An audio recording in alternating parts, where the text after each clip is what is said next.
Hello hi नमस्कार मु तपस्विनी आपको स्वागत करुच्ची मो किचन चैनल तपस्विनी.किचन क्वीन को फ्रेंड्स आपण मैंने जब मो वीडियो नुआ अच्छा प्लीज मो चैनल को सब्सक्राइब करनी जहाँद्वारा कि मोर नुआ नुआ वीडियो नोटिफिकेशन आपण पाखे पहुँची तेज चलतु स्टार्ट करवा आज रेसिपी।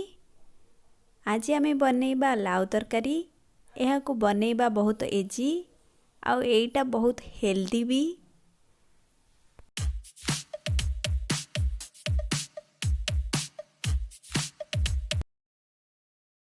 मु एठारे जो परिबा सब व्यवहार करछि सेगुड़िक है लाउ कदली आलू और टमाटो। एबे यहाकू काटी नेबा। देखंतु एबे मु यही सब परिबा को काटी सारिछि। गोटे टमाटो एवं गोटे पियाज को मध्य काटी नेछि।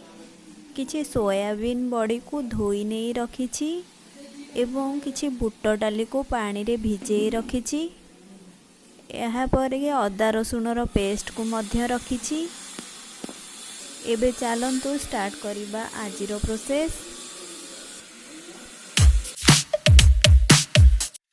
प्रेसर रे किछि पानी दे सेथिरे काटिके रखिथिबा परिबा सबु और बुट डाली को पकाई देबी। यहाँ पर मु किछि हळदी गुंड पकाए प्रेसर रे सिटी दे दबा। एबे मु अन्य पटे एक कढ़ाई बसाई सेथिरे तेल गरम करी सोयाबीन बड़ी को भलरे भाजी नेबी एवं सोयाबीन बड़ी अनुसार सेथिरे मु लूण पकाई नेबी। बड़ी एबे भल भाव में भाजी हो गलानी। एबे मु अन्य एक पैन में किछि जीरा और लंका को भाजी नेबी।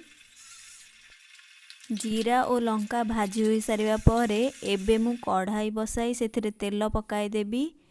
एहा परे काटिके रखिथिबा पियाज को पकाइबी। पियाज रेड हो सारिबा परे सेथिरे मु अदा रसुण रो पेस्ट को पकाई भल भाव में फ्राई करिबी। एबे सेथिरे किछि हळदी गुंड पकाई देबी। एहा परे किछि लंका गुंड पकाइबी। एहा परे काटिके रखिथिबा टमाटो को पकाई भलरे फ्राई करि नेबी। एहा परे मु स्वाद अनुसार लूण पकाइबी। टमाटो गुडी को भल भाव में फ्राई करि नेबी। एहा परे किछि पानी देई एहाको 2 रु 3 मिनिट पर्यंत फ्राई करि नेबी। एहा परे मु भाजी के रखिथिबा बड़ी को भल भाव में पकाई देबी। किछि समय मसला सह एहाको फ्राई करिबा। एबे देखंतु लाउ और बुट डाली एबे सिझी सारलानी। एहाको एबे धीरे धीरे करी ढाली देबी। एहा परे जीरा और लंका गुंड को गुंड करी सेथिरे पकाई देबी।